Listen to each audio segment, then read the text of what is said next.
Hello everyone. I hope आप सभी लोग बहुत अच्छे होंगे और उतनी ही बेहतर तरीकों से आप सभी लोगों की पढ़ाई चल रही होगी। तो भाई इस वीडियो में ना हम देखने वाले अर्धवार्षिक परीक्षा कक्षा 12वीं विषय अर्थशास्त्र की क्वेश्चन पेपर।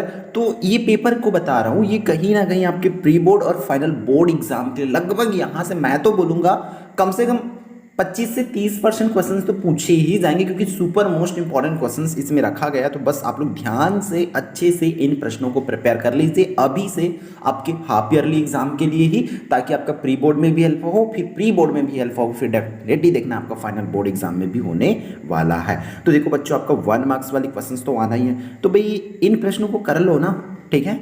तो देखो क्या क्या है। सबसे पहला प्रश्न है, पूरक वस्तुएं क्या है। पूरक वस्तुएं क्या है ये आपको लिखना है। किस बाजार में वस्तु विभेद पाया जाता है, ठीक है। किस बाजार में वस्तु विभेद पाया जाता है। बैंक क्या है, धातु मुद्रा क्या है, संतुलन बजट क्या है, आधिक्य बजट क्या है, व्यापार संतुलन से क्या आशा है, फिर भुगतान संतुलन के खातों के नाम बताओ। तो इस तरीके से 1 मार्क्स में आपको सिमिलर तरीके से क्वेश्चंस पूछे जा सकते हैं, इसलिए बच्चों आप लोग इन प्रश्नों को अच्छे से कर लो भाई, ठीक है। तो ये रहा 1 मार्क्स वाला प्रश्न। फिर आता है आपके 3 नंबर वाला। तो 3 नंबर वाला प्रश्न में क्या क्या है।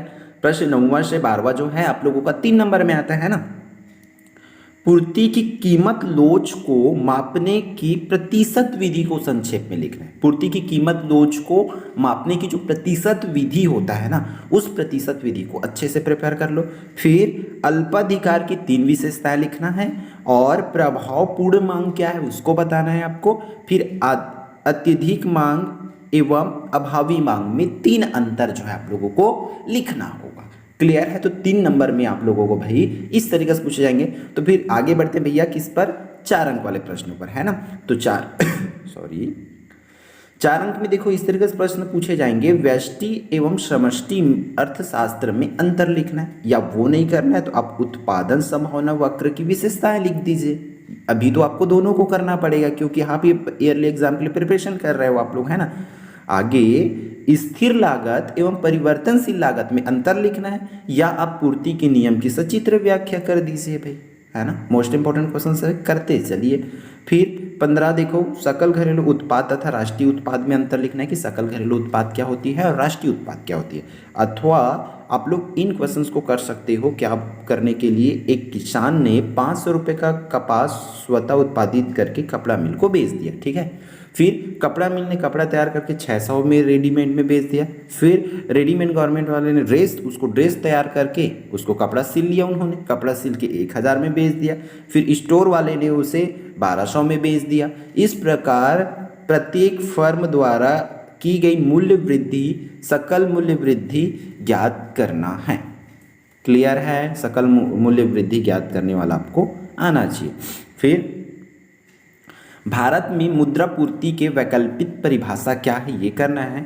अगला, भारतीय रिजर्व बैंक शाखा का नियंत्रण कैसे करता है, ठीक है। भारतीय रिजर्व बैंक जो है शाखा का नियंत्रण कैसे करता है, ये आप लोगों को लिखना होगा। फिर राजस्व व्यय एवं पूंजीगत व्यय में अंतर लिखना है, ठीक है। अथवा राजस्व घाटा, राजकोष की घाटा तथा प्राथमिक घाटा में अंतर लिखना है। तीनों में आपको समझाना पड़ेगा, और जो भी क्वेश्चन है एकदम मोस्ट इंपॉर्टेंट है, इसलिए इनको तो भाई कर ही लो, ठीक है, ताकि आप लोगों को पछतावा ना हो। और आप लोगों की अक्सर शिकायत रहती है कि कॉमर्स की वीडियोस नहीं आ रही। जब हम बना रहे हैं तब आपकी भी जिम्मेदारी होती है कि आप उसको अच्छे से देखो, और जो रिकमेंड कर रहा हूँ ना, क्योंकि ऐसे बिना एक्सपीरियंस के आपको नहीं बताया जाएगा कुछ भी, है ना। हम बचते हैं, इसलिए वीडियो आने में लेट होती है, ताकि ये सब चीज़ों को आपको जो भी प्रोवाइड कराए अच्छे से कराए, है ना। स्थिर विनिमय दर से आप क्या समझते हैं। स्थिर विनिमय दर के पक्ष विपक्ष में 2-2 तर्क देना है आप लोगों को, ठीक है, इस तरीके से। फिर भैया यहाँ से अपन आगे बढ़ते हैं 5 अंक के लिए, है ना। 5 अंक में क्या क्या वर्णित है उन चीज़ों को समझो।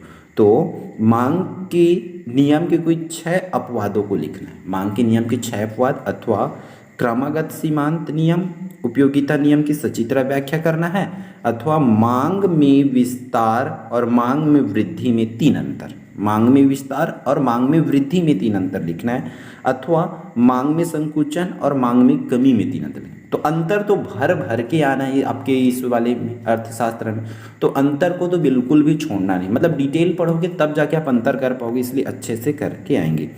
यहाँ पर देखो निम्नलिखित तालिका में एक फर्म की कुल लागत की अनुसूची दी गई है। इस फर्म का कुल स्थिर लागत एवं कुल परिवर्ती लागत की गणना करना है, अथवा एक आगम के सीमांत उत्पाद तथा कुल उत्पाद के बीच अंतर स्पष्ट करना है। सीमांत उत्पाद तथा कुल उत्पाद के बीच अंतर जो है स्पष्ट करना है। पूर्ति में परिवर्तन का संतुलन मूल्य पर क्या प्रभाव पड़ता है, रेखा चित्र द्वारा समझाना है। फिर संतुलन कीमत तथा मात्रा किस प्रकार प्रभावित होती है जब उपभोक्ता की आय में वृद्धि और कमी हो, इसको करना होगा। ठीक है, 23वां पर क्या बोला गया कि राष्ट्रीय आय का महत्व लिखना है, अथवा में क्या दिया हुआ भाई, एक टेबल दिया हुआ है। इस टेबल को अच्छे से पढ़ो और यहाँ पर प्रयोज्य आय की गणना करना है। ठीक है, प्रयोज्य आय की गणना करना है इस टेबल से। फिर आपका लास्ट प्रश्न देखो, मोस्ट इंपॉर्टेंट, विनियोग गुणा को समझाना है अथवा प्रभावपूर्ण मांग के निर्धारण को समझाना। प्रभावपूर्ण मांग भी ऊपर आया हुआ है, यहाँ पर उसके निर्धारण को समझाना होगा। क्लियर है? तो ये रहा आपके अर्थशास्त्र के मोस्ट इंपॉर्टेंट क्वेश्चंस। और भी क्वेश्चंस इसके बहुत जल्द आप लोगों को प्रोवाइड करा दिया जाएगा दूसरे जिले का। और बात है इसका पीडीएफ का, तो हम इसका लिंक आपको वीडियो के डिस्क्रिप्शन में डाल के दे देंगे ताकि आप इसको डाउनलोड करके अच्छे से प्रिपेयर कर पाओ। ठीक है, तो फिर मिलते हैं भाई नेक्स्ट आने वाली इंपॉर्टेंट वीडियो में।